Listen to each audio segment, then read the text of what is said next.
Wednesday, June the 23rd. I've been waiting anxiously for the candidates to run in the Bangkok by-election. From the Democrat Party, yesterday they had Kun Panit Wickrich. He's the Vice Foreign Minister, who has been tasked with following around Kun Thaksin Shinawatra. he has a main mission in life, that is to hunt down Thaksin. So now the Democrat Party will have to find somebody else to do the job. We can't, because he's going to be, if he wins election, he'll be an MP. Yes. But I was quite disappointed today that the Pheu Thai Party did not name Nattawut as the candidate. Yes. That would have been really fun. That would have been real competition. I was hoping that too. I was hoping that the Pheu Thai Party will go for broke in this election. But as it turned out, the party tend to want to play safe in this election. Too cautious. Too cautious. On one hand, they still send someone from the red shirt, Kun Kaw Kaew. Pikuntong. Well, he was on the stage, the red shirt stage all along. So on one hand, they decide against fielding Kun Nattawut, but on the other hand, they still have someone from the red shirt. Yes. To run in this election. So what does it say to us? The first thing is confirm who's the boss in the party. See, the red shirt boss from Montenegro? Yes. As we all know, the Bangkok MPs and the Bangkok faction within the Pheu Thai Party is not really happy with what has happened in Bangkok over the past 3 months, and they want to distance themselves a little bit from the red shirt, from the violence. But that means from the choice of Kun Kaw Kaew, that means that attempt to distance itself from the red shirts failed for the Bangkok faction of Pheu Thai. This tells us that the decision does not come from the Bangkok faction of the party, but somewhere else.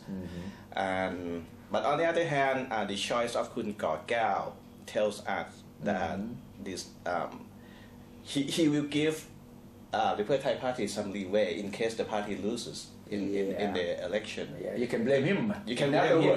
He's not quite a charismatic candidate. So if he loses, the party can still say that it was because of him. Right. But if the party wins in this election, they can say, okay, because the Bangkok people are sympathetic with the Pheu Thai Party. So it's a win-win situation, even if you lose. Even if they lose, it's still a win-win situation for the Pheu Thai Party. At least they can keep the issue alive. They can keep the issue over the past few months. They can revisit the issue. Yes. At least they can so the do red that. shirt movement continues in this by-election. I am hoping that the New Politics Party will feel someone interesting. They will make a decision tomorrow. Yeah. And what we have heard is Kun Saranyu, who's playing a big role in the Yellow Shirt movement, he will not run if it was Kun Nattawut Saikia. Why not? That's a perfect match. Maybe we're not sure yet. Maybe they think this is too controversial to have Kun Saranyu and Nattawut in the same Saranyu afraid of losing to Nattawut. We don't know that yet, but the decision will be made tomorrow. Now that Kun Kaw Kaew is the candidate for Pheu Thai Party.